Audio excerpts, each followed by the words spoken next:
Good morning. We are live from the chamber. Before we begin this morning, I will go over the emergency evacuation response plan for this room. In an emergency, everyone must evacuate through the nearest safe exit. Those seated in the gallery take direction from security to evacuate. Council takes direction from myself. After evacuating the room, please proceed to a stairwell, take the stairs to ground level, and evacuate the building through the doors marked emergency exit, and go to the muster point. Do not take an elevator or walk through the city room. Anyone with limited mobility should identify themselves to security or to myself.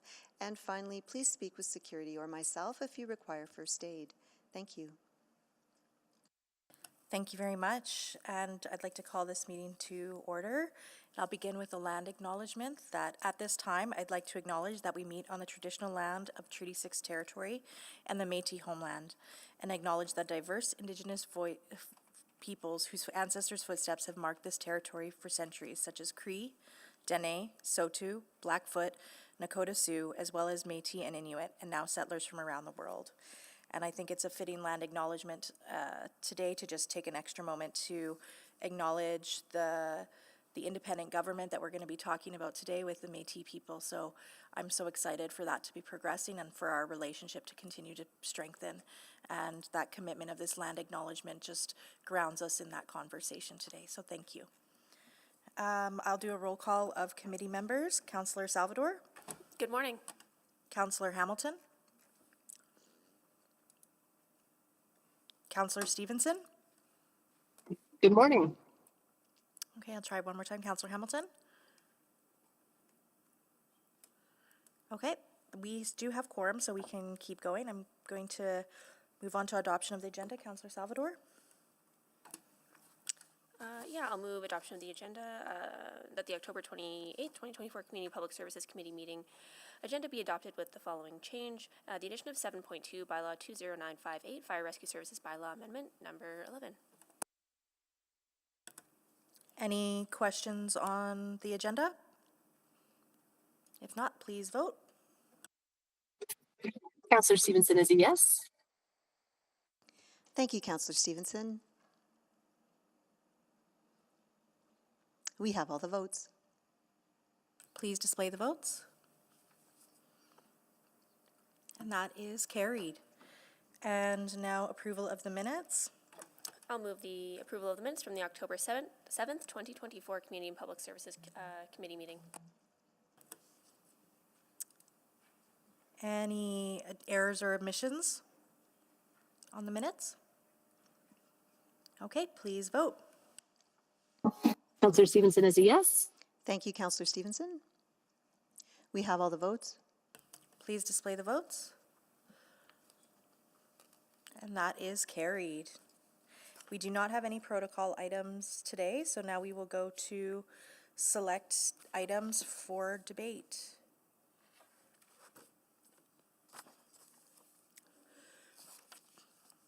Just gonna wait to see the list of speakers populate, if there's any councillors that are selecting items for debate.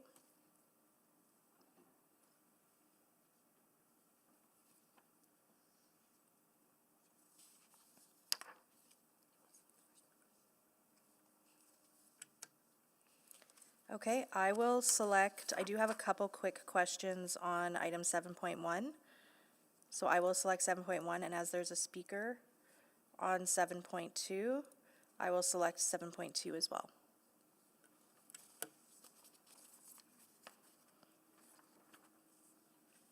Okay, so we do not have any reports that have not been selected for debate. And we do have a request to speak. Councillor Salvador, can I hand that to you? Yeah, I'll move that Community and Public Services Committee hear from the following speakers and panels when appropriate on 7.2 Fire Rescue Services Bylaw Amendment. John Adria, who is in person. Please vote. Councillor Stevenson is a yes. Thank you, Councillor Stevenson. We have all the votes. Please display the votes.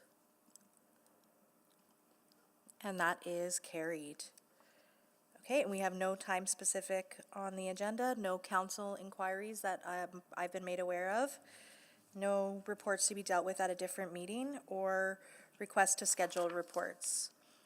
We also have no unfinished business, and so now we get the pleasure of moving into our first item, which is also time-specific for first item of business, so 7.1, the renewal of the Memorandum of Shared Recognition and Cooperation. So we will invite the delegation down. I think it's important to hear the presentation for folks.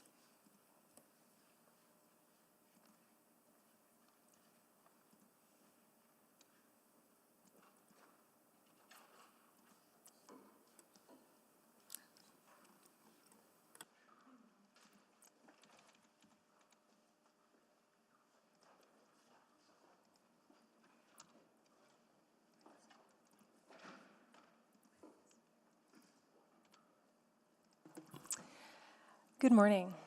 My name is Jennifer Flaman. I'm the Deputy City Manager for Community Services, and today we're asking for approval to adopt the updated Otipemisiwak Memorandum of Shared Recognition and Cooperation. We have a number of city administration staff on hand to answer any questions you might have. I would now like to take this opportunity to introduce Kristen Fleural, our new Director of Indigenous Relations, to lead us through our presentation. Good morning. I would like to introduce members from the Otipemisiwak community government that have come to join with us today. On the delegation, I have Aaron Barner. I also have in the viewing area, Taylor Masters Hall, Dakota Bailey, Brianne Donald, Angela Hunter, Caspian Timori, Zena Kuzio, Katina Wiley, Taylor Cardinal, Morgan Crow, Sharon Broke, Wyatt Telford, and our MOU liaison, Yvette Greyeyes.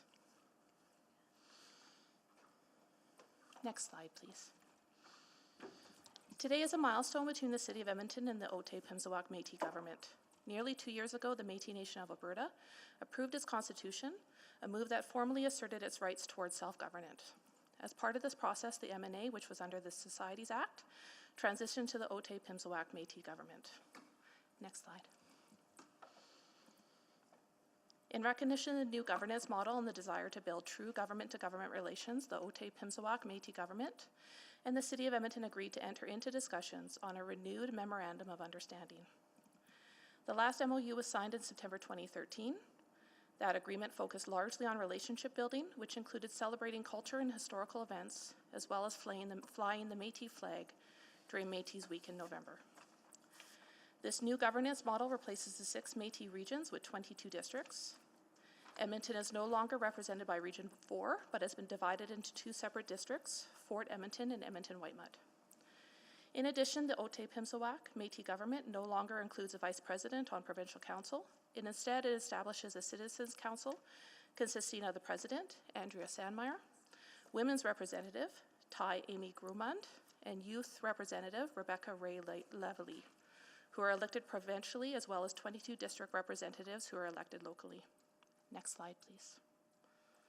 In recognition of the new governance model and the desire to build true government-to-government relationships, the Otipemisiwak Métis government and the City of Edmonton agreed to enter into discussion on a renewed Memorandum of Understanding.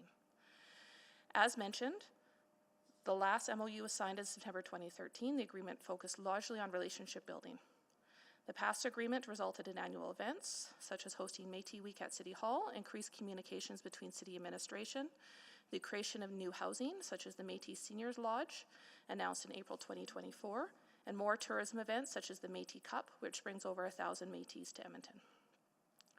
The new MOU is detailed and focused on areas of shared interest between the Otipemisiwak Métis government and the City of Edmonton. The agreement focuses on core issues related to housing, consultation, and economic development. It continues to emphasize the importance of relationships by promoting historical recognition, Métis Week, and cultural respect. Most notably, the new MOU increases opportunities for cooperation and requests an action plan.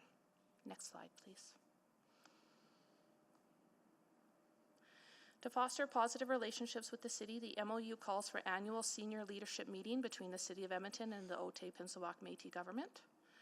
Further, the MOU includes a clause to create a Métis action plan that will operationalize the priorities highlighted in the agreement. The new MOU represents a natural evolution of the close, long-standing connection between the City of Edmonton and the Métis people, who have called Rupert Land and now Edmonton home for generations. The agreement recognizes the Métis' rights towards self-government and represents a government-to-government relationship with those who rule themselves, the Otipemisiwak. Pending approval, the agreement is scheduled to be signed during Métis Week on November 13th, 2024 at City Hall. Next slide, please. I'd like to turn it over to Aaron to speak on behalf of the Otipemisiwak Métis government. All right, so I don't know if I'm supposed to jump into it or if there's people ask you questions or right on. So good morning, everybody.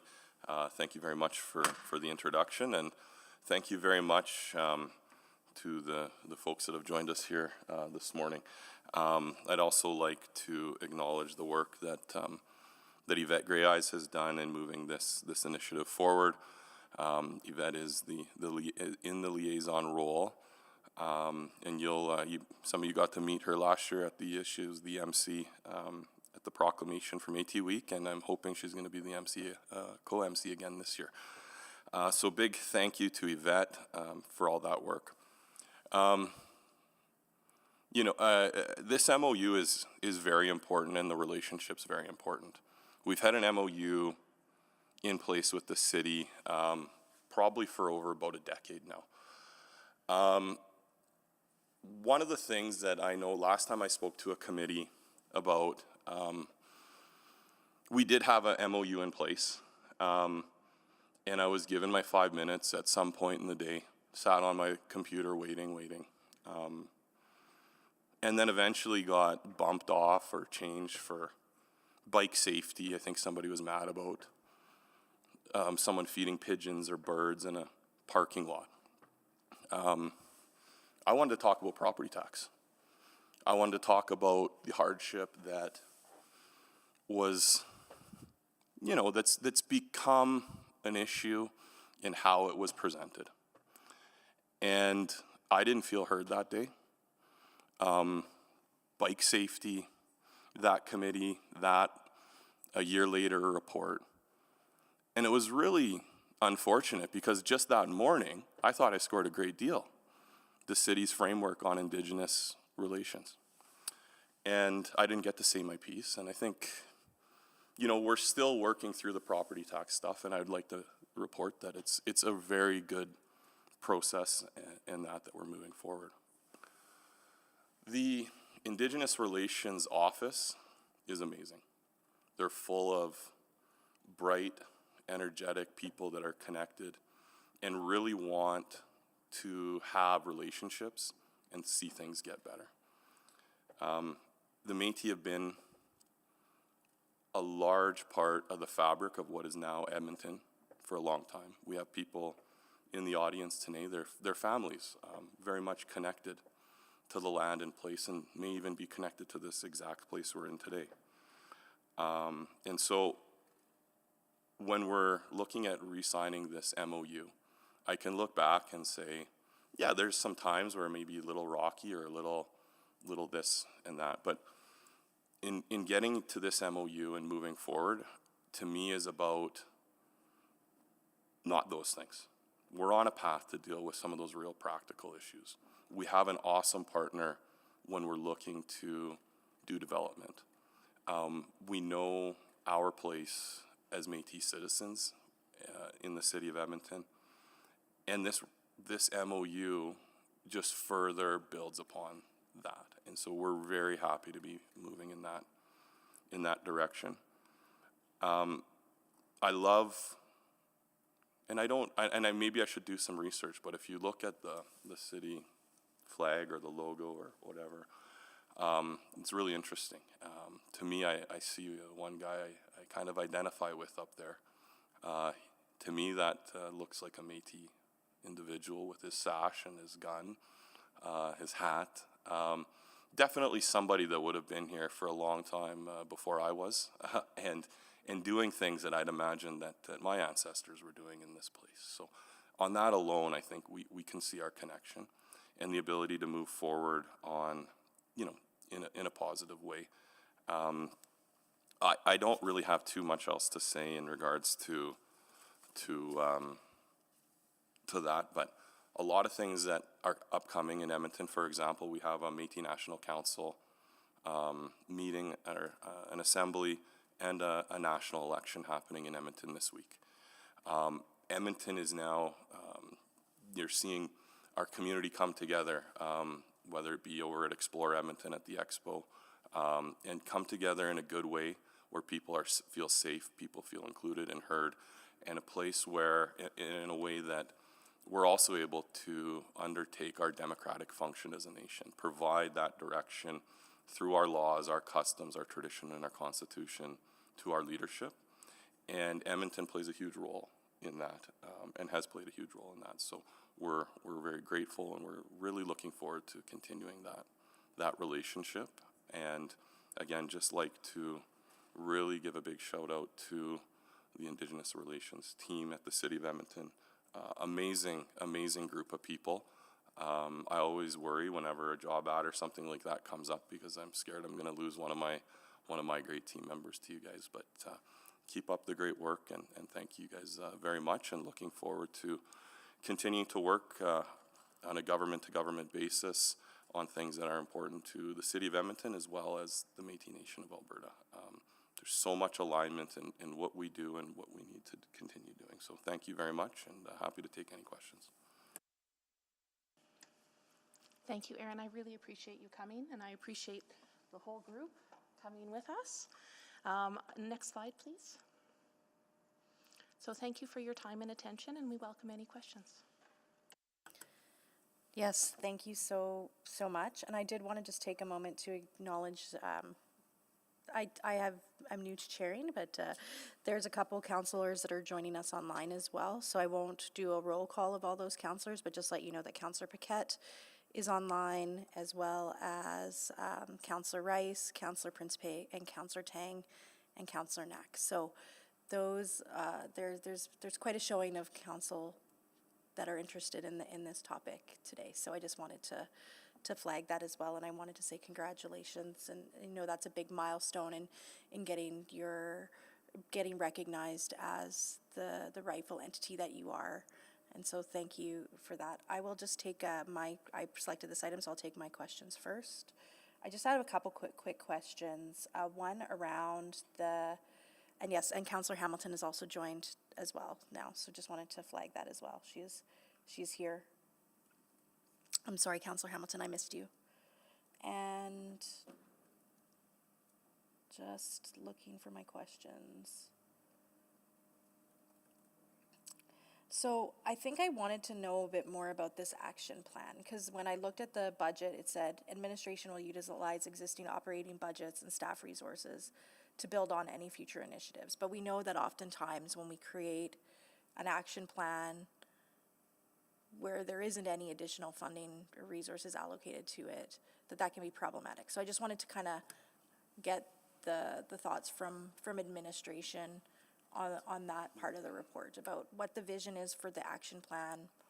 Would there be a future ask around what comes out of it? Are we just waiting to see what kind of emerges from it? Like, just trying to get a sense of what that's going to look like, because I think it's a very unique thing that didn't exist in the previous MOU. I'll pass that over to our new director, Kristen Flerrell, and happy to expand on anything that isn't covered. Hello. We will be looking at the action plan to determine further steps. Also looking at what we can do, considering budget restraints and such, what we can do within our budget sources that we have now. I wouldn't say no, that we may not ask in the future, but at this point in time, we are looking at what we can do within the resources that we have in place. Okay. I'll maybe... And Stacey Gallatley here, branch manager for social development. Just to expand on that, we do have a dedicated team within the Indigenous Relations Office that's dedicated specifically to intergovernmental relations. Sure. And so they work with a number of our MOU partners, including OMG, on their the MOU itself, the relations that we have over time, as well as those work plans. So we do have dedicated resources specifically for that. And we often find that some of the items in the work plan fall within other areas, let's say housing, where we also have, for example, an Indigenous housing liaison dedicated to coordinating with that team on specific projects. So we will work, as Kristen has noted, as much as we can within the existing budgets. If there's something extraordinary that comes up that's sort of over and above what we can do with our existing resources, we would bring that forward. Yeah, and I think, just before I go to Aaron, that would be my hope is, budgets to me are also a reflection of the values. If we say that we're doing a land acknowledgement and we're saying those values, I don't want to shortchange that. So I just want to make sure that, so I'm going to ask that question again to you, is that if there is something that emerges and there's a cost factor, that you will not hesitate to come back and ask the council of the time, and then they can make the decision. That is correct. Okay, great. And I would just say that, when we look at this relationship, and we talk about the action plan, economic development, tourism, housing, and so on, there's going to be initiatives where, by virtue of this relationship, we're going to move things along together. That's essentially what it is from our side. I'm not going to say that if the city has a funding pot and we're doing our seniors lodge, and we're building it, that we're not going to come and ask for dollars. Of course we are. I mean, that goes without saying. But also don't forget that what we're looking for is true partnership and recognition. And when you start there, those things that are funding pots out there, they come quite naturally to projects that they should go to. Where we need the support a lot of times isn't always on those things.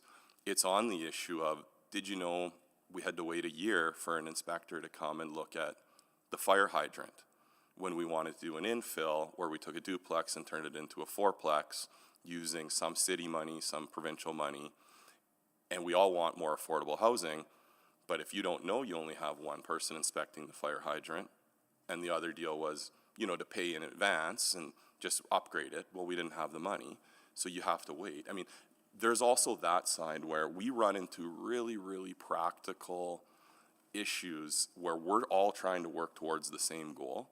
And whether that comes under the idea of economic development, tourism, or housing, looking at funding or budget asks or those type of things, for us, that huge value is in that relationship and working together when we run into roadblocks. Our Otipemisiwak Métis government is a lot bigger in size and dollar volume than the government of Alberta's Indigenous Relationship Department, for example. So when you look at government-to-government relationships, you look in this type of area, it's very clear that this isn't just about going after funding. We feel comfortable asking. That's how we got so big as we did. But also that relationship's super important to us. Thank you. Councillor Stevenson? Yes, thank you very much. Thanks for the presentation and for the great work that went into this new document. I'll stick on the theme of budget for a moment. I recall that we had funding for MOU liaison positions. Is that the case? Yes, we have piloted for 1 year 2 of these positions, and they are currently being evaluated. Okay, and Aaron, what has been your sense of the impact of that program? Yeah, and I would say it's really great to have that liaison role and that funding. It's been fantastic. The other part of it that you also need to see is the business that's being driven by that role. So if you want to I think I've seen some of you guys at our events at the Expo Center where we're spending $1 million in a weekend, right? That's because Yvette's going there, our city municipal liaison. She understands that role of being in both sides too. And so when you look at, say, that funding for that position, and now you have an Indigenous government that operates, our head office out of Edmonton, that's making massive purchases, bringing people to town. You look at something like Métis Cup and you might think, why would these people want to do a hockey tournament on August long weekend? You know why? It just hits all the boxes for us. It's a long weekend, so we know families are going to be busy, right? And so we know we're going to be oversubscribed. We bring 400 or 500 kids to town, their families, their extended families for this tournament. You know, we've asked for some ice time in this and that. Last year, I believe if I was to quantify that, I think the city put in about $10,000, made a $10,000 donation for ice time.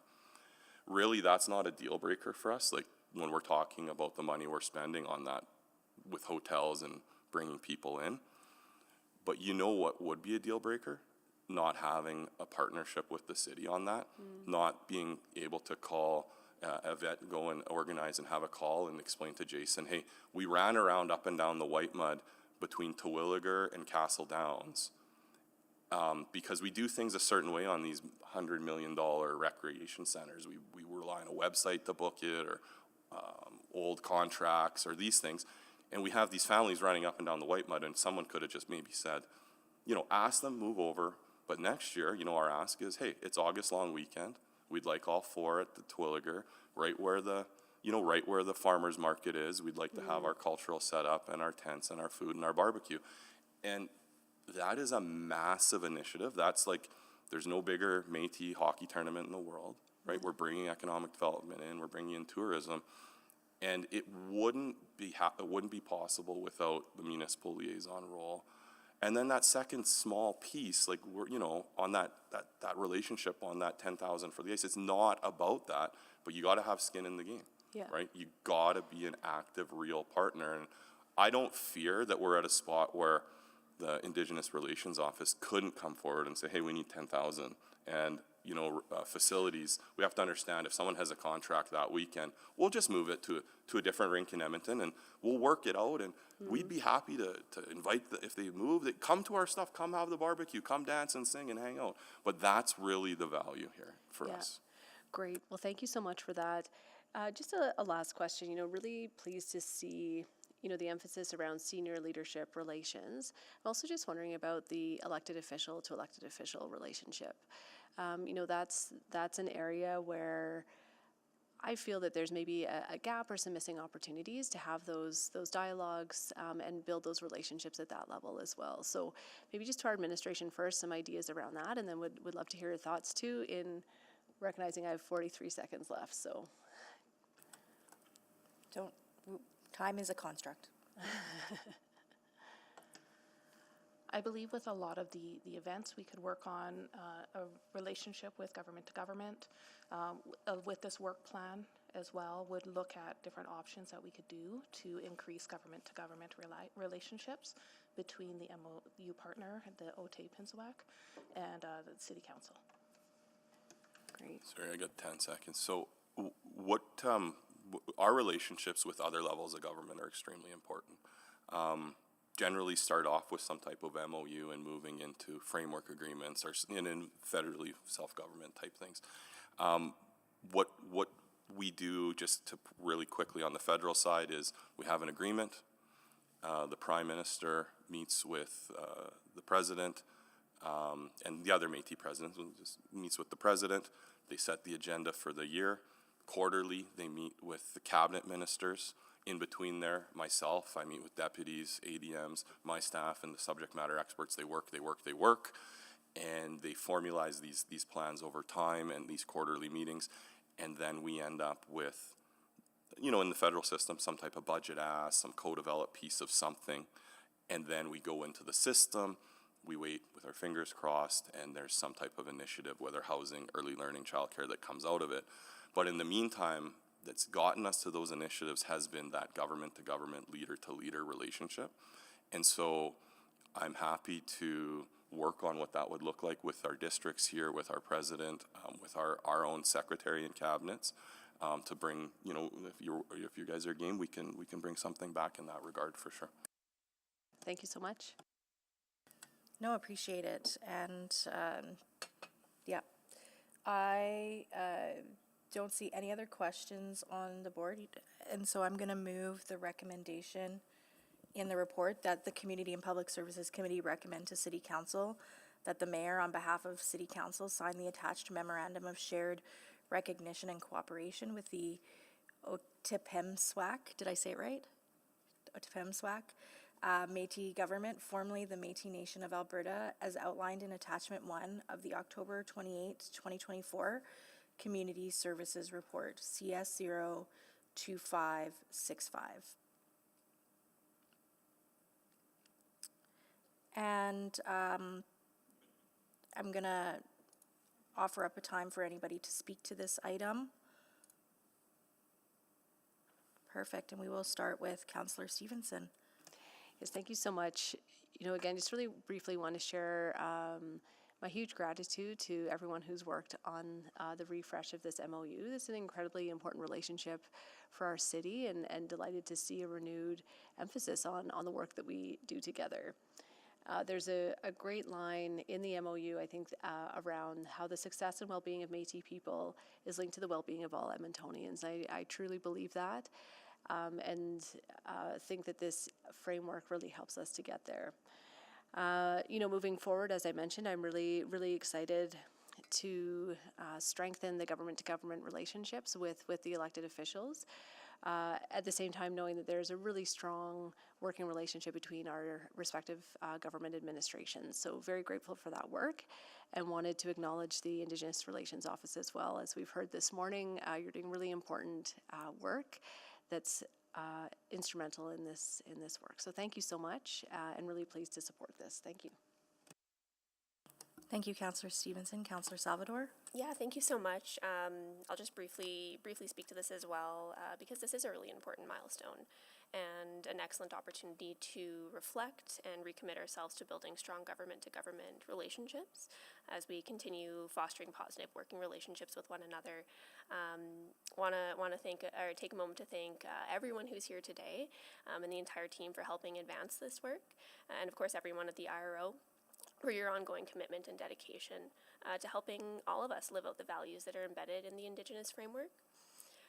There are many things I'm excited about in the refreshed MOU, and maybe just to highlight, particularly excited about expanding opportunities to support Métis economic development and to reduce and remove barriers for mutually beneficial economic development. I think we heard today that it is very clear that a critical part of removing some of those barriers and making those connections is having dedicated MOU liaisons. So we heard about the value of those roles today, and I think it's really important that those continue. So again, my gratitude to everyone who is helping move this work forward in a good way. Thank you. Thank you, Councillor Salvador. And I'm going to just break the mold for a minute. Councillor Paquette, are you online? I am. Would you be so kind, would you be open to me indulging in speaking briefly right now and then letting you close? I know it's not our normal rules, but I feel like there's nobody that could close this out with more eloquent speaking from my experience with you in the last 3 years on this item. So would you entertain that? Well, don't put any pressure on me, but sure. Too late. Too late. Thank you. That's very gracious. So I'm going to just take a couple minutes now, but then I will go to Councillor Paquette to close, if that's okay. Thank you. So I just wanted to say thank you so much for the city and the Métis Nation. You, Otipemisiwak Nation, I think reading this report really reminded me of the evolution of relationship and how we need to continue to work at it. It's not a one and done. It's not a check in the box. It's a constant evolution. And this is, to me, symbolic of that evolution and recognition of your true government status now. And as well, putting in those things like I mentioned about having an action plan. When I looked at the one that was signed in 2013, it didn't have an action plan. It was a spirit and intent which was amazing and at that time was very groundbreaking. but we're evolving beyond that, and now it's not only just words, it's what are we going to do as a commitment, as action. And I asked about budget not because I wanted budget to feel constrained. I asked about budget because I do truly feel that your budget reflects your values, and I don't want administration to self restrain on a budget ask around anything related to reconciliation, including this MOU. Leave that to the council of whatever time to make that decision, because it really is them that have to be accountable from a government to government relations perspective. So that was why I was asking about those budgetary pieces, but appreciate that we have put a lot of resources already behind doing this work and will continue to support this work. So thank you to everyone that's been involved, and Aaron, thank you for being here today, and I'm sorry that you had that experience the last time you were here. I hope this experience has been a better one for you. Thank you. I'm seeing thumbs up. And so I'm so grateful for this and excited to see this signed on November 13th. I will go to Councillor Paquette now. Oh, thank you, Councillor Rutherford. And personally, I would like to get back to talking about feeding pigeons, but this is great. Listen, today's renewed memorandum of understanding between the City of Edmonton and Otipemisiwak government government represents more than an agreement. It's a bridge that has been forged on respect, resilience, and shared vision, but hard fought. This MOU signifies our commitment to reconciliation and to uplifting and honoring the history, culture, and contributions of the Métis people, especially here in our region. For me, this journey is a little bit personal. In part of my growing up, we lived in Métis housing. I experienced the close-knit and enduring spirit of the Métis community, a spirit woven from both hardship and strength.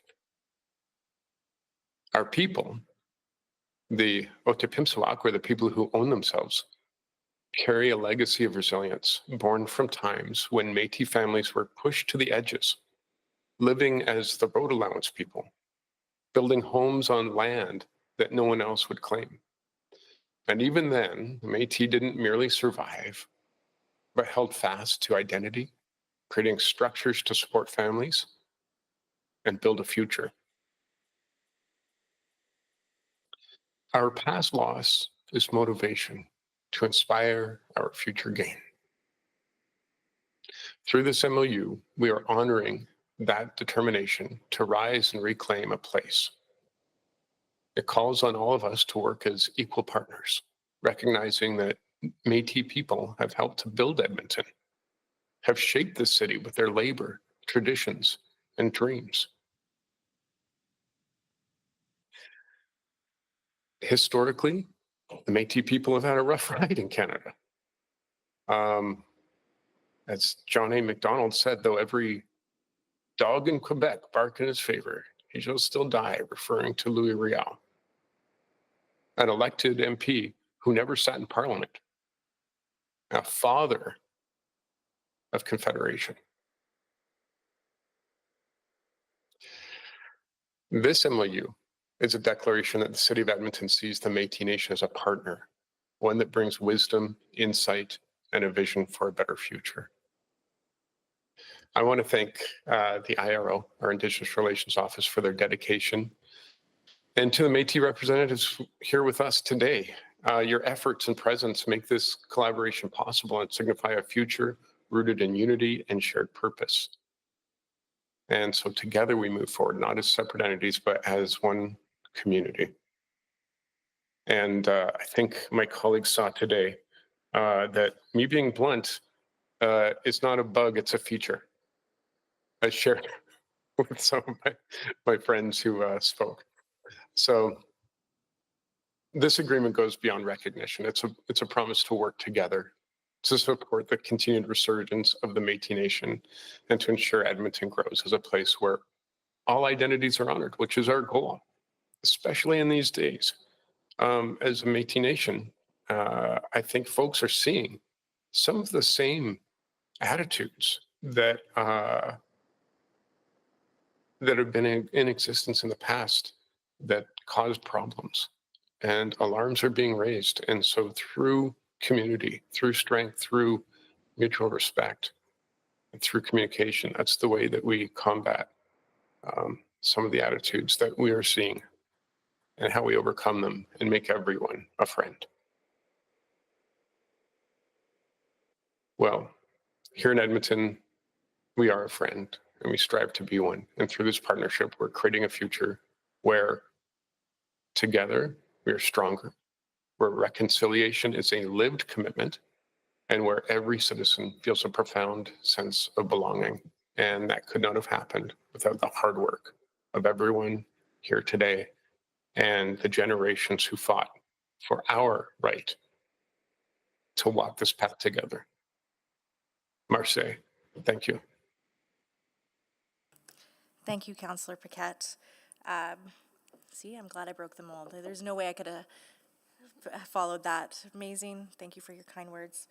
I'm going to just quickly, let's just go to the vote before we acknowledge our guests in the room. So please vote.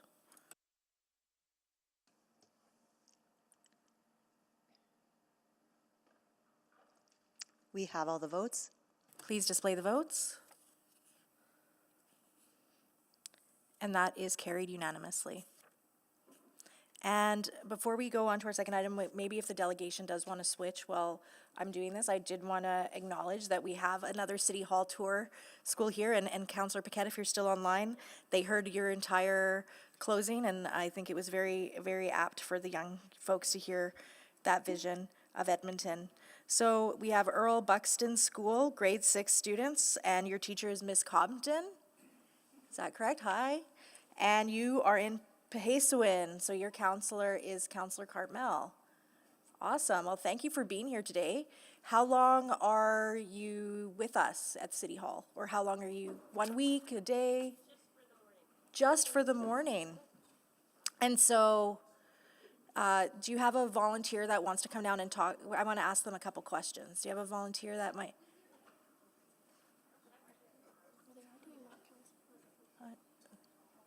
I'm breaking the molds. Today I'm breaking the molds.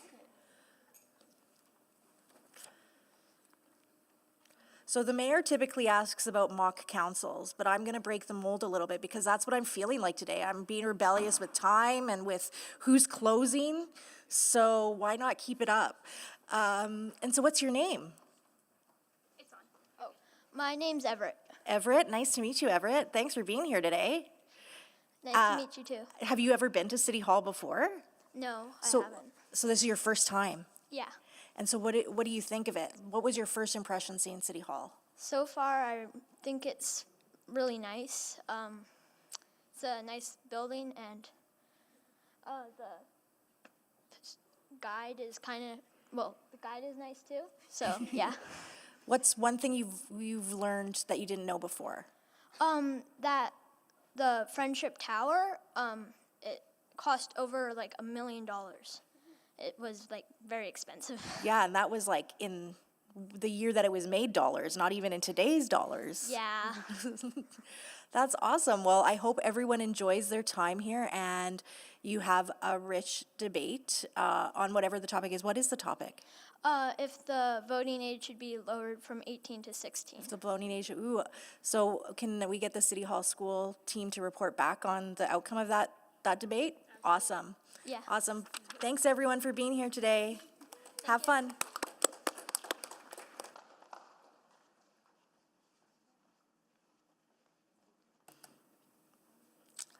Awesome. And now we will move on to item 7.2, Bylaw 20958, Fire Rescue Services Bylaw Amendment. Please take the delegation can take it away to do a presentation. Awesome. Thank you. Well, good morning. I'm David Lazenby, Acting Fire Chief, and with me today is Tiffany Edgecombe, Deputy Chief of Community Safety and Risk, and Assistant Deputy Chief Justin Lallemand, and also Assistant Deputy Chief Neil Robertson. We're here today to present the proposed amendments to the Fire Rescue Bylaw 15309 and recommend that Bylaw 20958 be given the appropriate readings. And I'll now hand it over to Chief Edgecombe to deliver the presentation. Next slide, please. Thank you, Chief Lazenby. The Fire Rescue Services bylaw is in place to establish regulations for activities of persons in relation to fire rescue services provided by the city and to set fees and charges for such fire rescue services. The bylaw has existed in its current form for over a decade. The amendment being proposed focuses on two key changes.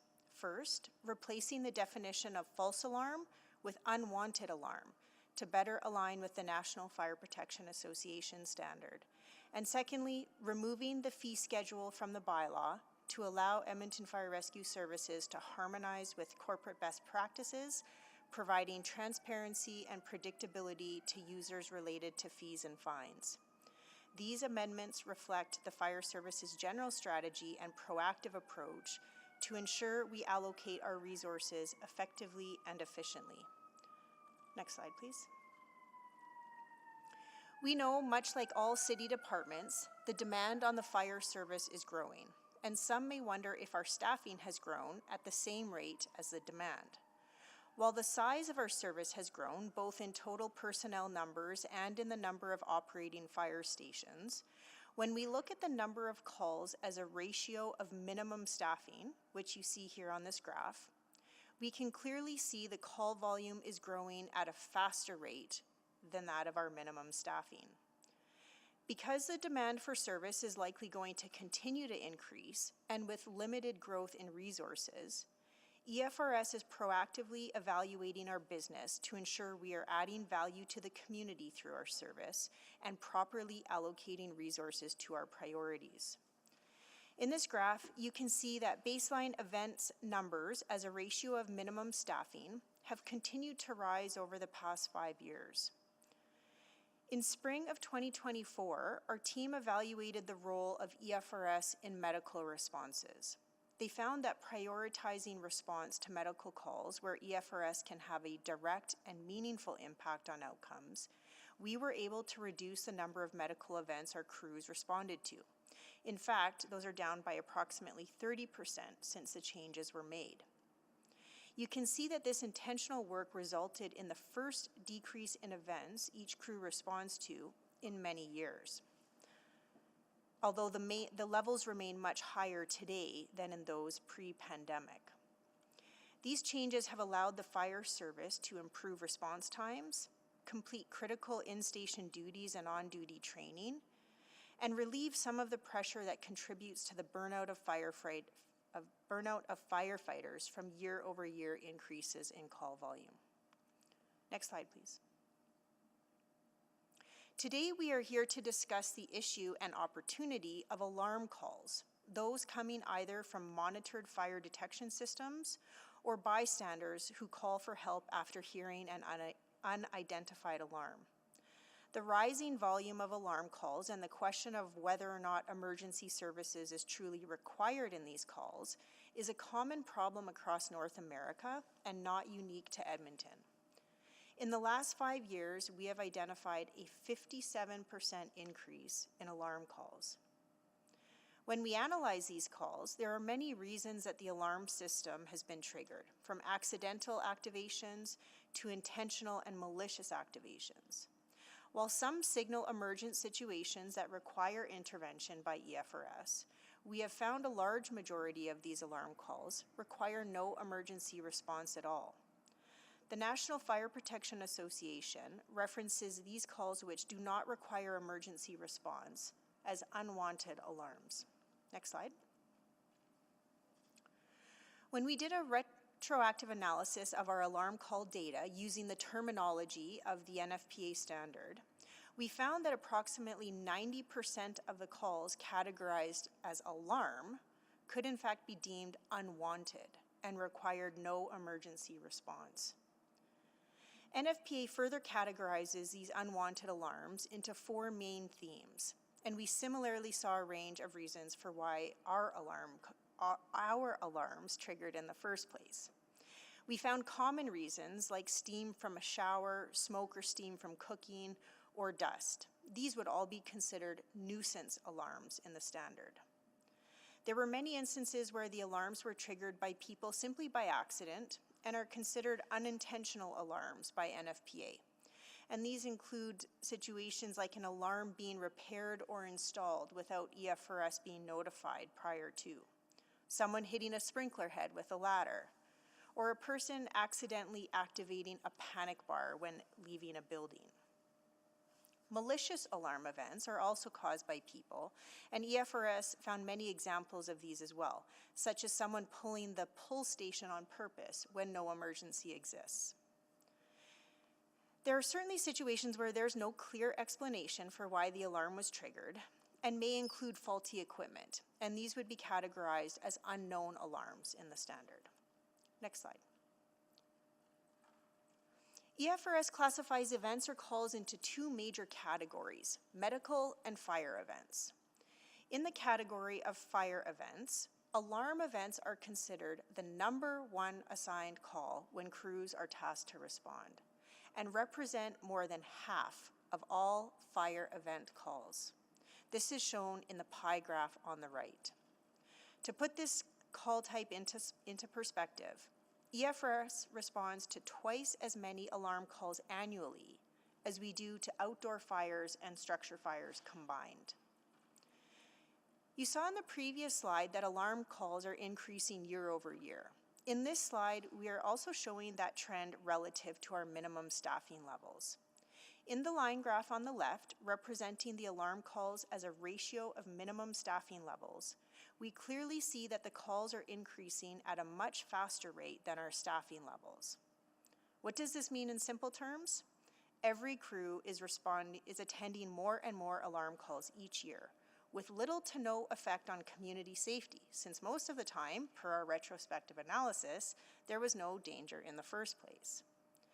Anecdotally, we hear from our frontline staff that the frequent and increasing response to alarms ringing, where there is no need for emergency response, is taking its toll.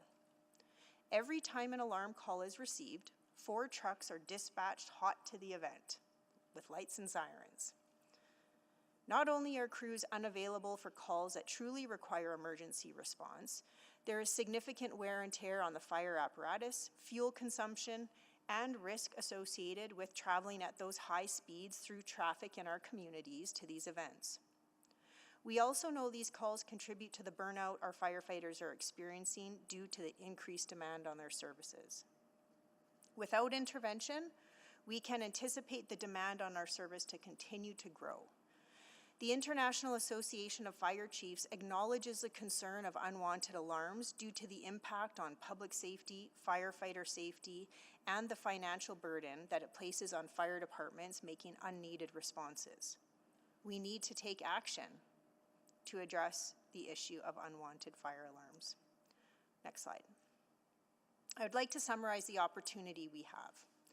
With alarm events increasing significantly and our analysis indicating that approximately 90% of the total alarm events we attend are considered to be unwanted alarms that do not require an emergency response, there is a need to change behavior and change our process around addressing these alarms. If no real danger exists in 90% or more of alarm calls, we can confidently say that these calls negatively impact response performance from EFRS and create complacent public behavior towards potential emergencies, while offering limited benefit to the citizens. Reducing the number of unwanted alarms will cause a downward shift in call volumes and focus frontline fire service on the calls where emergency response makes the most impact. This decrease will reduce wear on fire trucks and help to manage fuel volumes, while redirecting any additional capacity to fire prevention and training activities. More importantly, it will be another step in managing the mental and physical health of frontline personnel that have been challenged with increasing workloads in recent years. There are a variety of approaches used internationally to address the problem of unwanted alarms, ranging from reduced deployment to changes in dispatch protocols requiring confirmation of an emergency event prior to dispatching our fire crews at all. We are not proposing those types of changes today. Rather, our goal is to reduce the total number of unwanted fire alarm calls we receive in the first place. By applying fees for repeated instances of these unwanted calls, we expect to encourage preventative behaviors by both residential and non-residential property owners. Unfortunately, the current EFRS bylaw does not facilitate these behavioral changes. While it identifies false alarms and corresponding fees, the standard set in the bylaw is misaligned with industry standards, charging only for those alarms that are triggered by equipment malfunctions. Most of the examples I provided, consider for example smoke from toast, do not represent an equipment malfunction, and consequently no fees would be applied. And that means no deterrent to requesting EFRS when there is no emergency at all. Furthermore, the current fees are listed directly in the bylaw, making the process to update fees and respond to changing pressures in an efficient way very difficult. Next slide. So what are we doing about it? First, we need to properly align with industry standards. Specifically, we require the ability to charge for alarm events that result in response by our crews when there is no danger present and therefore no requirement for emergency response, regardless of the property type or how the alarm was triggered. By updating the definition from a false alarm to an unwanted alarm, we align with the National Fire Protection Association and have the ability to address any alarm call, regardless of how it was triggered, when there was no actual danger to the community. An unwanted alarm fee can consequently be issued to any owner that has repeated unwanted alarms in a year, acting as a deterrent to those unwanted alarms. This action is in alignment with the International Association of Fire Chiefs, who call fire departments to adopt unwanted alarm reduction ordinances, including fees for unnecessary emergency response. This will help EFRS clearly articulate what an unwanted alarm is and the types of alarm calls that fall under the categories. It will also allow EFRS to collect data using consistent terminology and report that data to National Fire Collection Repositories, which is another recommended action by the IAFC. I want to emphasize that this proposal in no way changes our response to alarm events. When EFRS receives a call from a monitored alarm system or from a bystander that hears an alarm, we will respond as we do today. 4 trucks, lights and sirens, fully prepared for a fire emergency. The change we are proposing will be affected by our invoicing team, following the evaluation of calls by our officers. Long term, we expect this change to be realized by our frontline firefighters and Edmontonians alike as we can refocus our priorities and respond to the calls where we have meaningful impact. Next slide. So you may be thinking, if our response to unwanted calls is not changing, how are we affecting the call volume? Well, we won't reduce the volume of unwanted calls overnight with this simple bylaw update. But the bylaw will give us the foundation to apply the 4 E's to achieve this desired reduction in unwanted alarms. Changing behaviors takes intentional effort. The first step is to engage high users of the service. By better categorizing and recording unwanted alarms, we can proactively engage high users of the system to build awareness of their responsibilities as owners and to provide context for questions and what to do to reduce those unwanted alarms. Secondly is education. We will ensure comprehensive information is available on edmonton.ca with a communications campaign in 2025 to ensure citizens know where to get the information they need. Frontline firefighters will be equipped to clearly outline what constitutes an unwanted alarm and can answer questions and hand out information resources when in the community. These direct and meaningful interactions will encourage proper alarm system maintenance and preventative measures, while also reinforcing the value of having working fire and smoke detectors in building fire safety. Following a response to an unwanted alarm, EFRS will follow up with alarm system owners to offer recommendations to prevent future occurrences. By directly encouraging owners to prevent unwanted alarms, behavioral change is more likely. There is, of course, still a place for enforcement when these earlier strategies don't result in changes. after the second occurrence of an unwanted alarm in a 12-month period, owners will receive an invoice for service. This will be applied through our invoicing team and will not be the responsibility of the fire officers nor the dispatchers to issue the fee. Furthermore, there will be no change to the service provided by EFRS corresponding to an unwanted alarm fee. An additional appeal process is also detailed in the bylaw amendment. When owners believe the unwanted alarm they have been billed for was beyond their control, there will be a process to appeal the fee. Next slide. The second key change proposed is to remove the fee schedule from the bylaw. Edmonton Fire Rescue Services fees have remained static since 2020 and have not increased with inflation. Any updating to the current fine and fee process requires standalone bylaw reports, referrals to council from committee, and readings. This bylaw amendment harmonizes Edmonton Fire Rescue Services with corporate best practices, providing transparency and predictability to users as done by development services, safety codes, and others. The proposed amendments give the city manager authority to set the fee schedule, and city council can provide alternate direction through the 4-year and supplemental budget processes.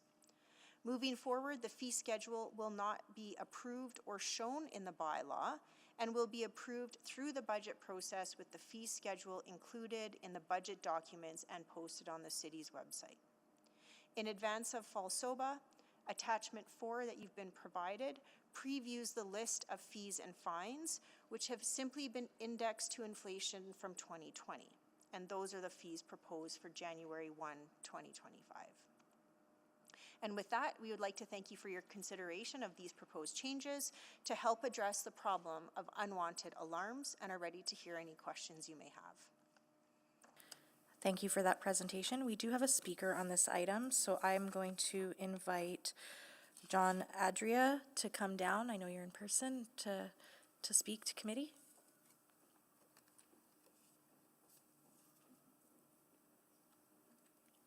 You have a choice if you want to stand or sit, whatever you're most comfortable with. Perfect. And so just make sure your mic is on.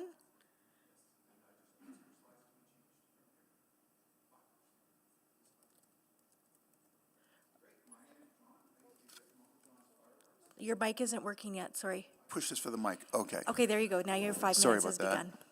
So my name is John Adria from Uncle John's Fireworks. We do the majority of fireworks shows in Edmonton, more than 400 over the years. Put some color on the map to show you that, to give you an idea. Until 2019, community leaders led their own shows, hundreds of shows with very simple application process and no accidents. So Edmonton communities have a decades-long perfect safety record with consumer fireworks and firecrackers. Slide, please. How do I change the slide? Do I? You just ask the clerk to change it. Slide. Thank you. I'm sorry. I'm asking to consider these changes today, that you retain the power to set fees in this bylaw, that fees be removed from permits for the use of consumer fireworks and Lunar New Year's firecrackers. And please consider looking at many of the other charges that have been added over the years, including the fee, for example, for warming bonfire community events. That you direct Edmonton Fire Prevention to return to their own much simpler 2019 regulations for consumer fireworks permits, including removing fire inspections from this bylaw. That you restore language exempting nonprofits from the schedule of fees. Slide, please. Council must retain control of fees. These fees are currently only 0.4% of Edmonton Fire's budget. The revised bylaw would allow Edmonton Fire to recoup their high and growing administrative costs through fees.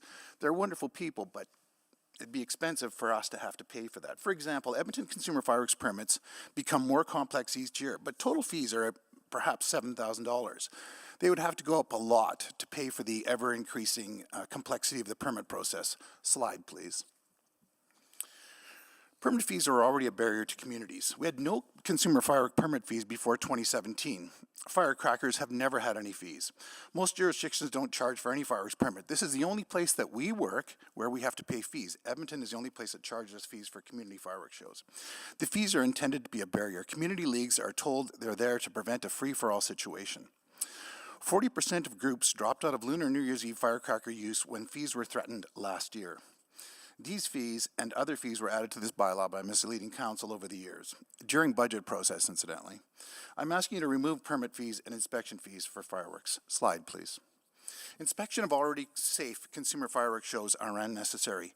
Edmonton has never had inspections of consumer fireworks shows, and there's no jurisdiction in Canada that does inspections of consumer fireworks shows. Last week, Edmonton Fire announced a program of inspections of consumer fireworks shows. Unnecessary fire inspections are harassment paid for by the taxpayer. Certainly they can be that way. I do not know why these are starting now after decades without an accident, but I am fearful. So imagine operating a business for 20 years safely, and all of a sudden the fire department decides to show up and inspect you. It's in a way that's out of step with practice across Canada. Slide, please. This is what the permit requirements were back in 2019. And it was 2 lines long to describe all the requirements. And these regulations kept community safe for decades and hundreds of consumer fireworks shows, most of which were done by amateurs. Slide, please. Now there's pages of requirements. 9 or more documents must be submitted. Requirements increase once or twice a year. They increased again just last week. You know, they talked about, you know, we're talking here today about getting some return for our investment. There's no accident, so how could more stuff help? Council has directed that these shows be done by professional companies, but that does not mean we need a complicated permit process.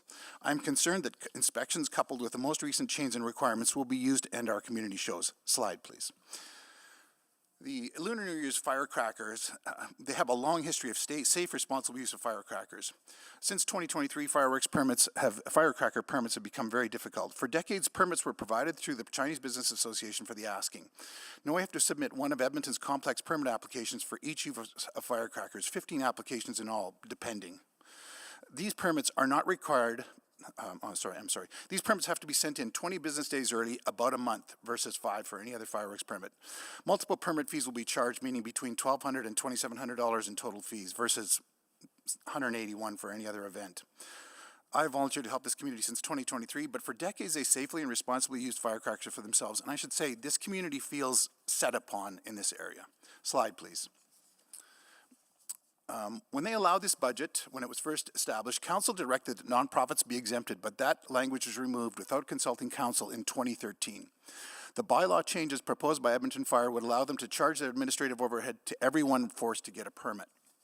And you could argue with them at budget time, but I know what it's like during budget. Finally, one more slide, please. Community leaders have kept their community safe for years. They're not going to sponsor some sort of fireworks show or any other event that endangers their community members. Canadian consumer fireworks are approved by the Canadian government for use by any untrained adult or even a child supervised an adult without a permit. These things are very safe. In fact, they're 100% safe when they're used correctly and responsibly, as we've seen in Edmonton for decades. Slide, please. Thank you for your time. Thank you very much for your presentation. Do we have any questions of the speaker? Yep, go ahead, Councillor Stevenson. Yeah, thanks very much for presenting this morning, and I'll certainly put some of the points and questions that you've raised towards our city staff. It did seem to me, going through the schedule, that the cost for consumer fireworks is going to go down from $147 to $100 next year. Was that your understanding as well? You know, it's been 100. They've been charging 100 since 2022. Firecrackers is the big issue now. The communities that sort of stopped doing shows because of the fees, that happened in 2017. Right now, the issue is the, you know, people using firecrackers. Okay. Yeah. No, that's a good one, and That's a certainly. good point, yeah. They pay 181. Okay. Yeah. No, that's helpful, and I'll certainly ask some follow-up questions about that. Thank you again for being here. Any other questions from committee or council members in attendance to the speaker? No, similar to Councillor Stevenson, I'll just say I took some notes on your presentation, and I'll have some follow-up questions to administration, but I don't have any questions personally for you. But thank you for your presentation. Thank you. Okay, and now we will go to questions of administration. And I'll start, I know I selected this, but I don't need to follow the rules today, apparently. So I'll go to Councillor Stevenson first. Great, thank you very much. Overall, I really appreciate the changes. I think they're excellent and a very, very positive way forward to reduce some of the pressures on our fire service. So thank you very much for coming forward with this. I have a few questions around budget. So I really appreciate that idea of having an appeals process. I think that's really important as we're changing the approach to unwanted alarms. How are we funding the appeals process in terms of some of the administrative work that will be required for that, and who's going to be adjudicating those appeals? Good morning. It will be done with existing staff. Ultimately, the fire chief would be kind of the arbitrator, if you will, Okay. as to whether it's deemed, an appropriate appeal or not. I think we want to set expectation and just be very open and transparent. It'll be the exception, not the norm, that somebody's appeal would be approved. And I say that with, sadly, very long time experience in the fire service and what I've seen elsewhere as well. Sure. This is about encouraging people to take their responsibilities seriously and see a positive change in behaviour. Okay, and I'm sure this is the case, but we've sort of connected with the legal team, and they're comfortable with that appeals process. Perfect. I also wanted to talk a bit. So recognizing we're hearing some different feedback from community, but I was wondering, the fees overall still seem very reasonable, very, very low, and I'm wondering if these are true cost. No. Yeah, please. Thank you. Yeah, and you've got a sharp eye. You kind of are picking up on that. Quite frankly, all we've done in terms of presenting the fees as they are right now is inflationary increases on the existing fee structure. We haven't done a detailed cost per service for each and every fee at this moment in time. We knew we hadn't issued inflationary increases for the last few years, and we just wanted to kind of, bring them in line, with current situation. Okay, well that's really helpful, and again, there's absolutely a balance there in terms of making services accessible and affordable for Edmontonians, but then also recognizing some of the costs. I was, particularly thinking about, the witness interviews that are noted here. I think it's the request for the administrative services of a member, including witness interviews. So there's a fee for there. I'm assuming that would be for insurance companies providing the witness. And so I guess my question there would be, what would be the cost of hiring a private fire consultant per hour? I'm assuming it would probably be much more expensive than what we have in our fee schedule. Yes, likely. Yes. Yeah. Okay, so this may be a larger piece of work, but and probably not in time for this year's budget. I do really like it going into our budget rather than as part of this bylaw. But is that sort of future work that's planned in terms of a really thorough review and look at the fee schedule? Yes, it's part of a broader analysis of our costs of service. Great. We're looking right across the board, as you've seen, a flavour of, what we're doing. We're really analysing our business and looking at how we might do it differently, where there's opportunities for efficiency and improving the service that we provide the community. Great. And as part of that, we're looking at the costs of those services. Great, and I think particularly when we're providing services for insurance companies, for other non-citizen bodies, I guess, looking to ensure that they're market comparable will be an important principle for that. And then I think I'm still understanding too that any of the fines that are applied for unwanted alarms, that's still primarily falling on the property owner rather than the company. Do we have any ability to fine the company itself for malfunctioning equipment? Yes, in terms of kind of, an office block or something like Yeah. that, it would be the owner of the building, not. Well, and I'm thinking specifically the alarm companies themselves. I'm just trying to think of the incentives that they have to decrease unwanted alarms through their equipment. So I think something to note is the real change in the last few years around individual kind of residential home monitoring systems. the TELUS type systems that are installed in new kind of single family homes, either TELUS is of this world, that has had a significant impact on us, with sometimes not so well installed kind of alarm systems where the detectors are placed and so on, financial incentives for homeowners to install the systems themselves, so they'd see the opportunity to save money, but there's obviously a consequence for us in terms of if a detector's not placed correctly. Well, I'll come around for some more questions, but thank you very much. Thank you, Councillor Stevenson. Councillor Salvador? Yeah, thank you so much, and really appreciate the excellent report. Maybe just to build on that, because I think you were somewhat getting there, because I'm trying to understand, so what is the root cause that is driving this increase? Is it the types of systems that are being installed? I think we've seen a change. You could say some of it is population, but that's not the predominant thing. The residential monitoring systems are a big transition. I'm old. I've been around the fire service a long time, and that is kind of the new kid on the block, if you will, in terms of alarm systems. But false alarm, or unwanted alarms, as we're referring to them now, have been a problem and a blight on the fire service for a very long time. Literally 20 years ago, I was having a very similar conversation. How do we reduce these unwanted alarms? And that's been done across the world, and quite successfully so. Our initiative here is to play catch up, quite frankly. Yeah, and that's good to hear. So we're essentially just sort of stepping up to what would be considered best practice in other jurisdictions. Is that a fair statement? Yes. Yeah. I looked just last night. Calgary, Strathcona, St Albert, Red Deer.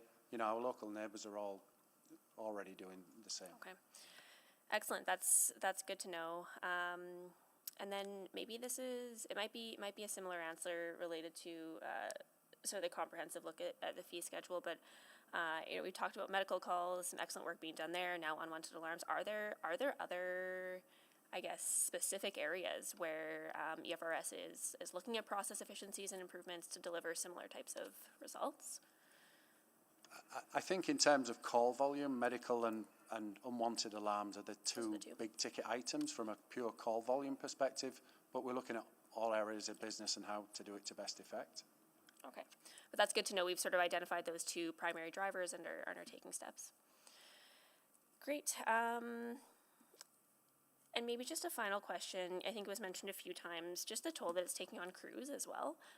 Thinking about that burnout piece, looking for any additional thoughts or commentary you can share there. Yeah, we presented some slides the other week at a different presentation, and it showed the trend in overall call volume increases over the last few years, and it's significant. And, we were responding to in the region of 95,000 calls last year.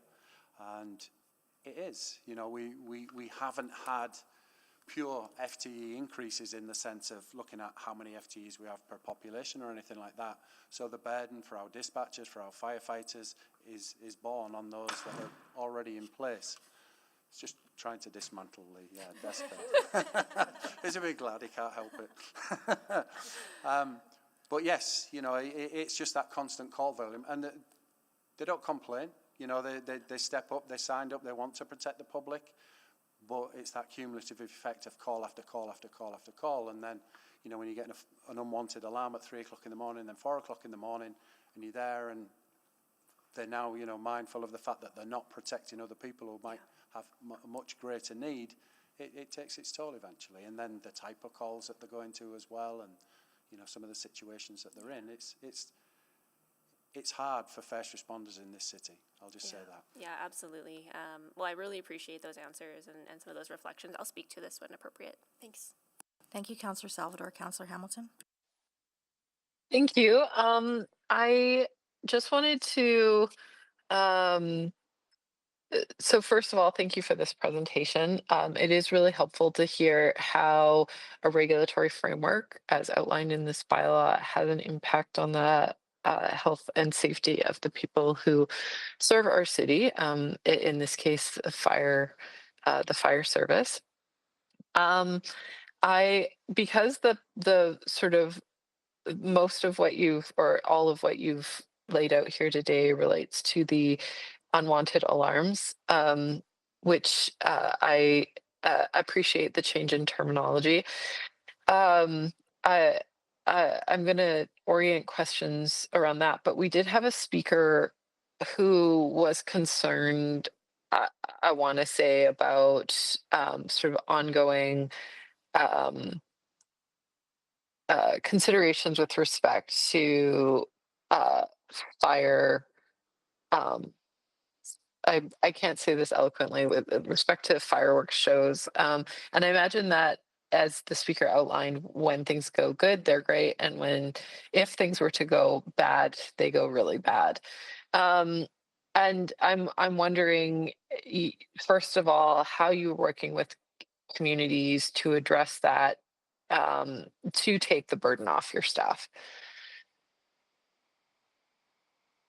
In relation to fireworks, councillor? Yes. Yeah, so I think there's a few things, and respect to John. He's a passionate and engaged member of the community, and our staff have engaged with him multiple times. And he obviously has a very vested interest in this subject. I think there are a few things, though, just to note. I don't think it's true to say that fireworks are without incident. I think we only have to remind everybody in the room of Summerside last year as but one of numerous examples where things can go awry, even in a professionally overseen fireworks demonstration. So I'll just remind everybody of that one, sadly. And, I know he's passionate, but sometimes I find that the accuracy of statements is a little off. And, I think we're all for open and transparent conversation, but let's, be accurate in those conversations as well. I don't know if you want to take it. Yeah, Councillor, I can add something here. We've also been engaging with stakeholders to improve our intake process to make it easier, as referenced in the report. Previous conversations with committee around the price of consumer fireworks fees led us to decrease that fee to $100 to kind of help smaller community shows. There's a few other things that are required.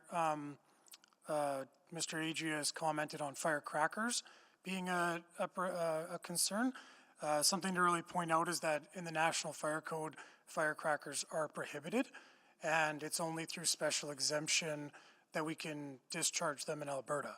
And so the reason why we have to have the permit done 20 days in advance is because we have to issue a display fireworks permit for firecrackers to be sent to the Alberta Government Municipal Affairs Office, and they require that type of permit. So there's a lot of work that goes into it, and that special exemption comes from the Alberta government.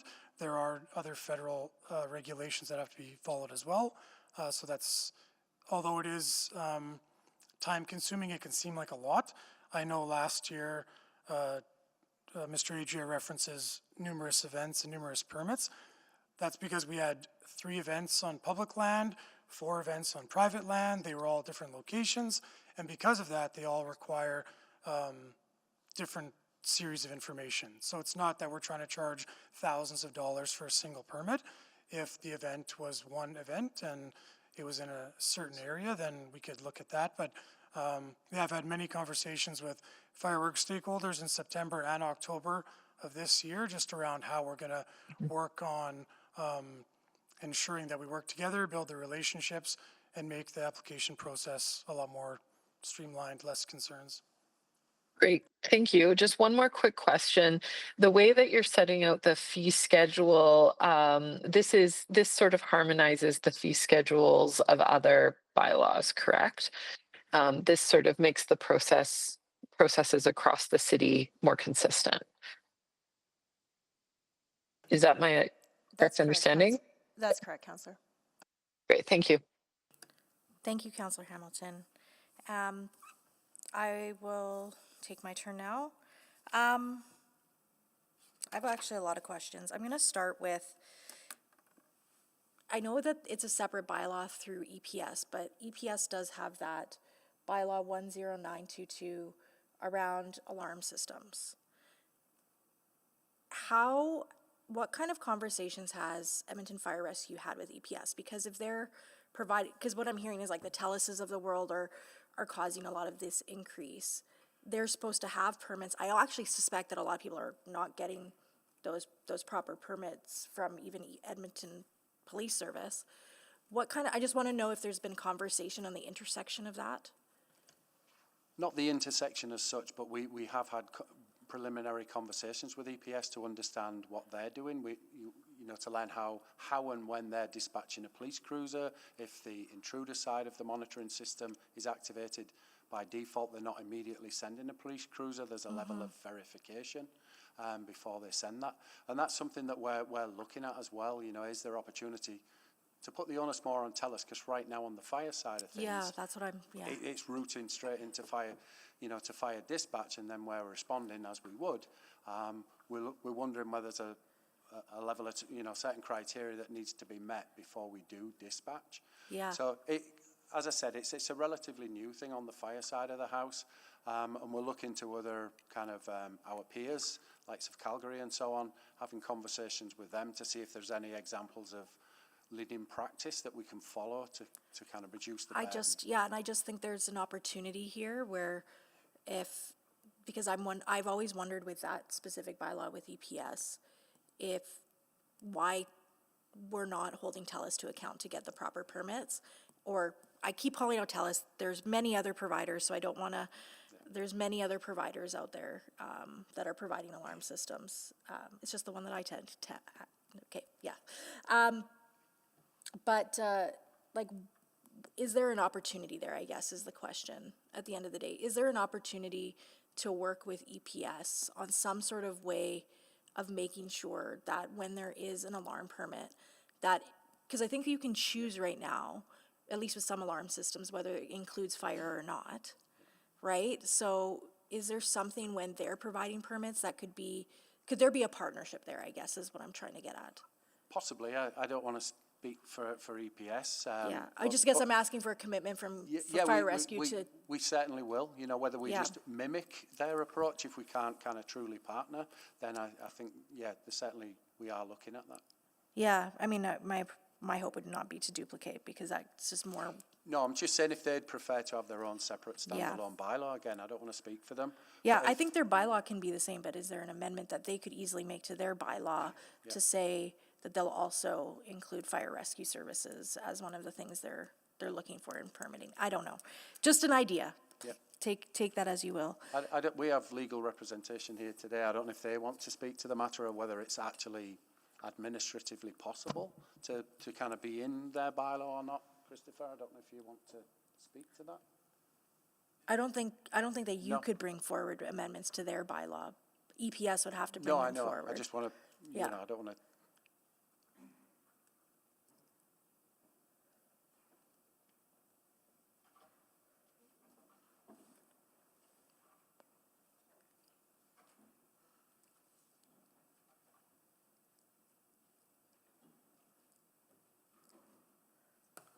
Hi, Kristen Clare with Legal Services.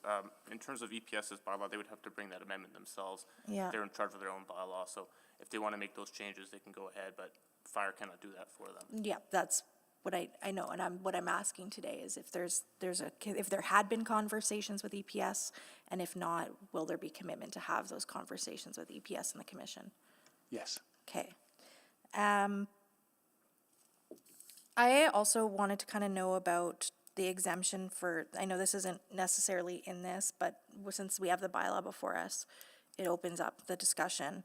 The removal of the exemption for nonprofits. Why did we do that?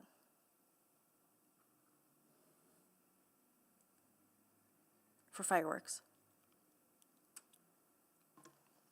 And so you're referencing Mr. Adria's slide deck and removing it in 2019? I think it was I think his slide deck said 2013, but either way, 2019, I actually have no idea why we removed that in the first place.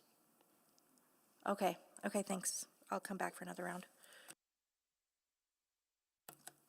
Councillor Stevenson? Thank you. This is clearly a very interesting topic with lots of learning for me. So when home systems are connected, so I think you're referring to them as monitored alarm systems, is there a fee for those households to have that monitoring? They would pay the provider, you know, the telecom company. Okay, so they pay TELUS, but does TELUS pay Edmonton Fire Rescue Services anything? No. Okay. Do we have the legal ability to add a fee for that?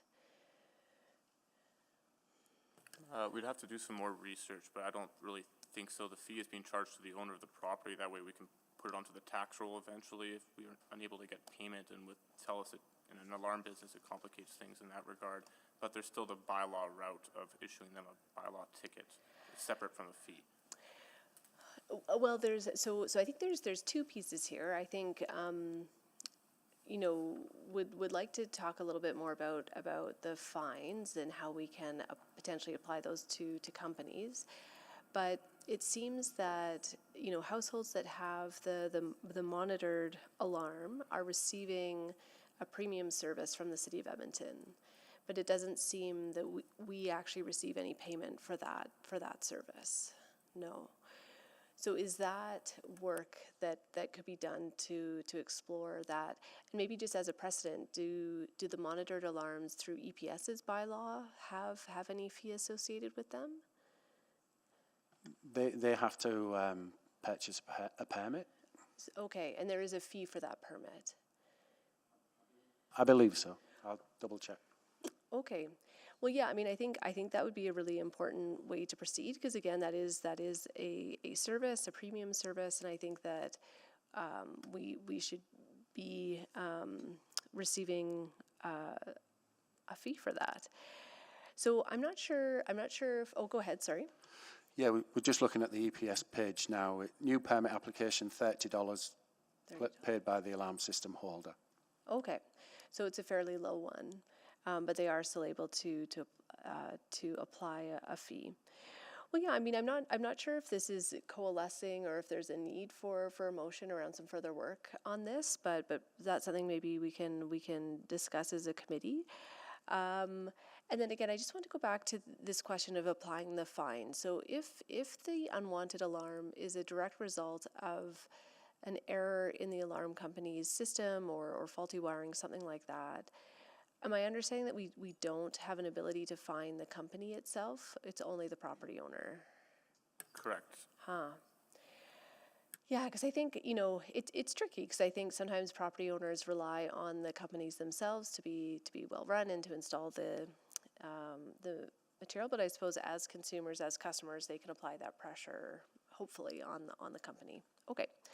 Just really briefly, in my last minute, I really appreciate the suggestion in the report to focus on the accident call-outs and getting a bit of a recoup in cost from the province. Do you need direction to do that, or that's work that's going to happen? Right now it's work that's going to happen, yeah. Okay. It was part of the financial review. Great. And then I also understand that there's an increasing trend that EFRS is staying on scene for road accidents in terms of managing traffic, where in the past that was done by EPS. Yes. So that seems like a shift in responsibility, a shift in workload towards EFRS. Are we doing some work around that? And again, recognizing that EPS also has their own pressures. Are we doing anything to explore maybe alternate resourcing? I'm assuming that we don't need a full, fire truck there necessarily, that maybe there's another approach we could take to responding to road incidents? We haven't explored anything different to this point. It can be a source of frustration for the crews who might be tied up for an hour waiting for the tow truck to arrive. But at the same time, we want to keep, the kind of people involved in that collision safe. So, the vehicle is primarily there as a blocker and to, keep traffic moving safely. Okay, well, something for me to think on, but I'll turn it back to my colleagues. Thank you, Councillor Stevenson. Yeah, just following up, so the nonprofit exemption, we're not sure why it was removed, because I've definitely heard feedback from community leagues or other nonprofits that is a big fee and it is a big barrier. Is there any way that we could explore some kind of, even if it's not an exemption, a sliding fee scale for, I just wonder why, because we still want to be able to provide opportunities for community to come together and celebrate. And I don't want to create any undue barriers while also recognizing the safety components and elements. So just wondering about that. That change predates all of us, so Yeah. unfortunately, that's why we're not able to speak to it directly. At the end of the day, we report to you, and if that's your desire, we can look at that as an option. What I might suggest, because this is a recommendation to council anyway, is if you could see if there's anybody with the historical knowledge that would know or look at past reports that would have talked about this and just provide a quick update before the council meeting on that. I would appreciate it. Is that okay? Yes. Okay, perfect. Because I think sometimes things happen for a reason. I need to know the historical context of why it was there and if that still stands today and if it's working the way it was intended to work. So that's what I'm looking for. I think there is something here, like the root cause to me, when I'm kind of listening to the presentation and the incredible data that you've compiled and all of the resources that are going into what is currently called false alarms, what will be changing if this is approved. The root cause seems to be a change in technology, and the use of that technology. Is that a fair understanding?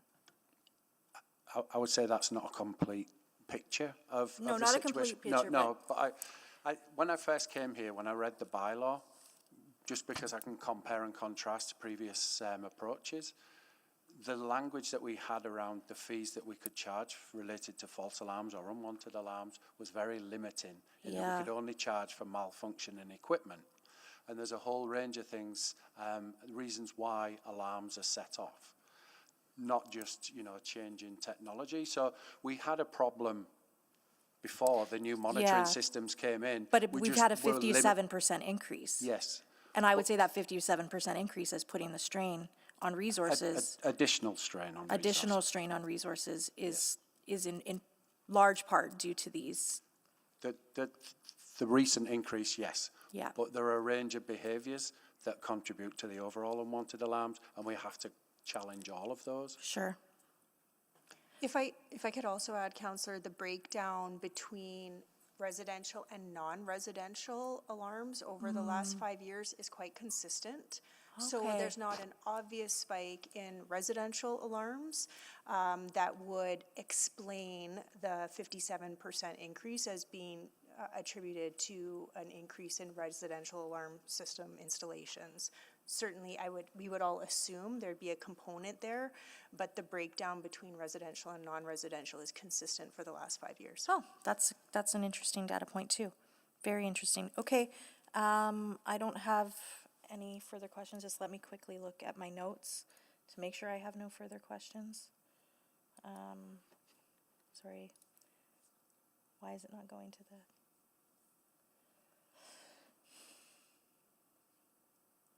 Yeah, I do not have any further questions at this time. And Councillor Salvador? Yeah, I'll move the recommendation. The Community and Public Services Committee recommend to City Council that bylaw 20958 be given the appropriate readings. And maybe just one more question. I just want to make sure I have a clear understanding and kind of close the loop on some previous questions. So understanding that EPS does have a permit for alarm holders, is this something that we can explore, are in the process of exploring? Do you need direction? We haven't explored it to this point, but we certainly could if that was the Do you desire. need direction for something like that, or is that something that you can take away from this conversation? We can commit to it. We can pursue that. I don't know that we need direction to do that. We could just bring it back as part of what we propose as our, updated fees. Okay, I think I'd be interested in that. Yeah, okay, that's really excellent to hear. Thank you.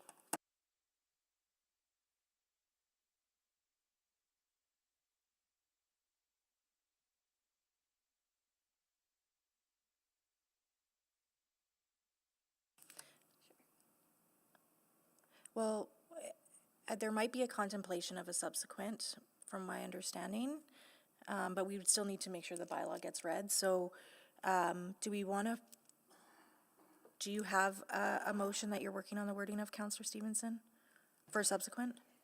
Yes, yeah, so I could just take a turn now just to see, I was thinking of a motion with a subsequent motion, just with the wording along the lines of that administration explore bylaw amendments that would require monitored alarm systems to receive a permit from EFRS with appropriate fees applied. And I, wouldn't want to generate an additional report necessarily. Is there sort of a natural, you were saying you would sort of bring it back as part of the fee process? I'm just wondering what might make sense for a report back. I think the easiest way, quite frankly, through the budget process would be just to bring it in as part of the fees that you contemplate as a whole, unless you felt the need to debate it separately. Preferably as little administratively as necessary, in all honesty. Whether it be a memo just to inform you that we're working on it, it's been done, we're looking to implement it, or we bring it in through the fees. I think either approach. Yeah, and the only thing I'm thinking is that if it was a bylaw, it would need to be done through bylaw, I assume, so that would have to come. No? Unless somebody begs to differ, I don't believe so. I think we would just see it as an additional fee. Oh, okay. Okay. So, well, then, unless somebody cares to correct if me. this bylaw passes. Okay, no, easy then. When you pass it. So that's excellent then. Okay, so I'm feeling, I find sometimes motions and subsequent motions can just help us keep track of the thread of work and the conversations, but I feel like we've got a good landing place for that work to come forward to us. So I will not be making a subsequent motion. Thank you. Okay, I am going to take another round because I am kind of contemplating a subsequent motion, and it's a bit different than Councillor Stevenson's in relation to council requesting a presentation from the commission. Because I know we can't direct them to come, but we can request that they come and present on a topic, right? Yes, I believe so. So because I'm kind of curious about learning more about how their system, because right now, even the fact that it goes to alarm system holder, but if there's no impetus for the company that's providing the system to let the holder know they need this permit, then we have a problem, right? So I'm just wondering about if that would be an avenue, and it's not related to EF, like just separate conversation that we should be having with the commission. So I'm just contemplating it. I might take this offline to think about and do as a subsequent at council, but I do want to say that I'm kind of thinking about something related to getting a bit more information on that, and if there is more opportunity for Edmonton Fire Rescue Services and EPS to be working together rather than creating two dual permitting systems. So I'll think about that. Okay. With that, anyone to speak to this item on the floor?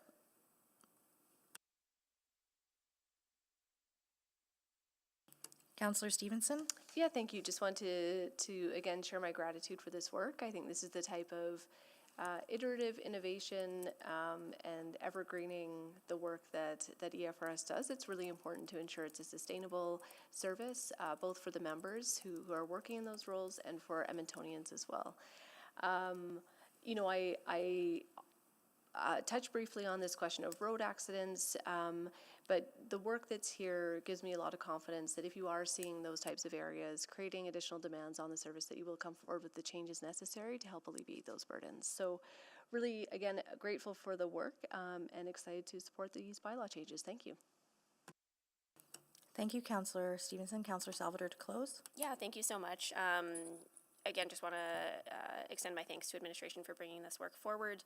I think the proposed changes make a lot of sense. And, you have a very thorough presentation, and the data clearly illustrates a concerning increase in alarm calls, the majority of which, as we learned, do not necessitate an emergency response. And that does lead to an overextension of our resources, not only strains crews who are on the front lines, but also risks delaying assistance to those in need. So for me, I see this as a really good example of, a trend being identified and then concrete actions subsequently being taken in response to it. I think the approach is thoughtful, it's pragmatic, and will allow EFRS to optimize efficiency and effectiveness. So really about responsible resource allocation, and just want to say that I continue to be impressed that EFRS is sort of proactively evaluating their business and making those necessary changes to best serve the community and the crews who are doing this work every day to keep our communities safe. So thank you so much. Thank you, Councillor Salvador. Please vote.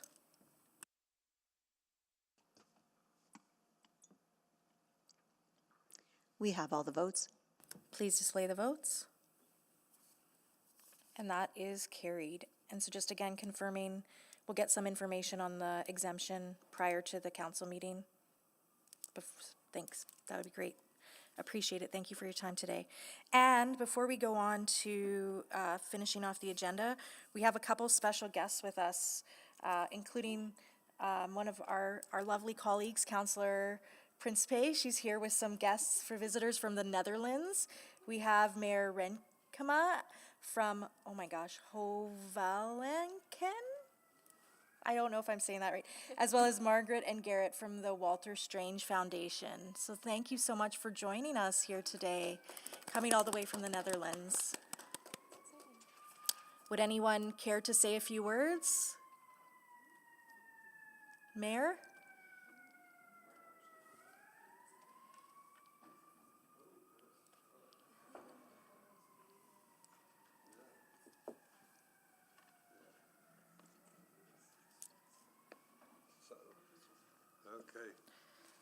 Okay. Thank you.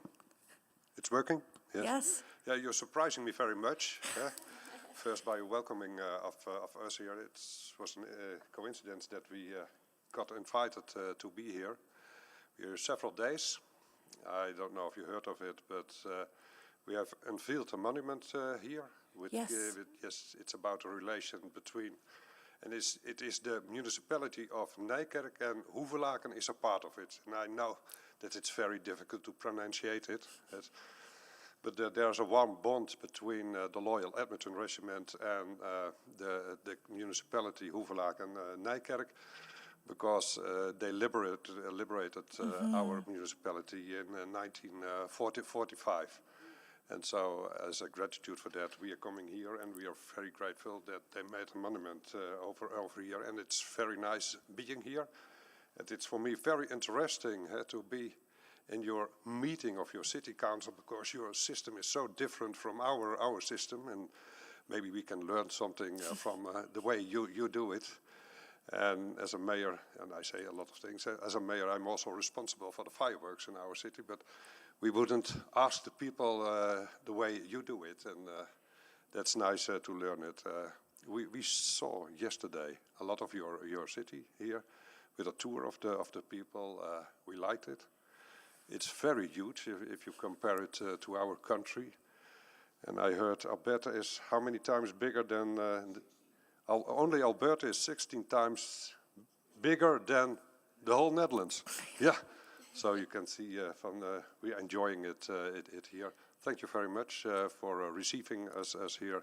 And we will do the greetings back to our municipality. Thank you. Yes, thank you so much. We're honored to have you here. The Dutch Association was located in the ward that I represent, and I had the honor last year of going and seeing one of the organs, so that they have the sheets that go in, and they have it in a special air-controlled, temperature-controlled room, and I think that's actually making its way back to Holland at some point. So a beautiful history, and thank you so much for being here. Thank you.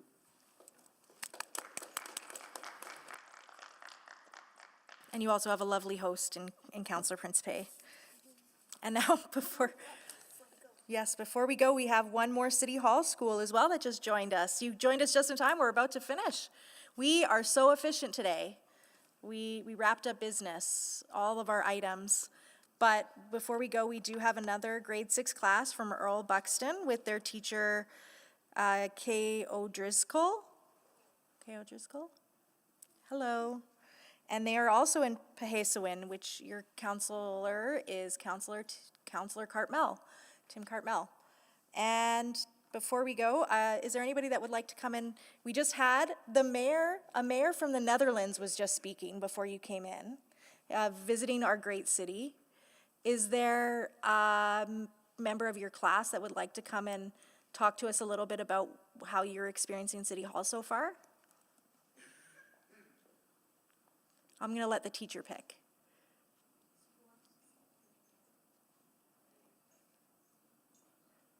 Yeah, you can just come down to this microphone right here.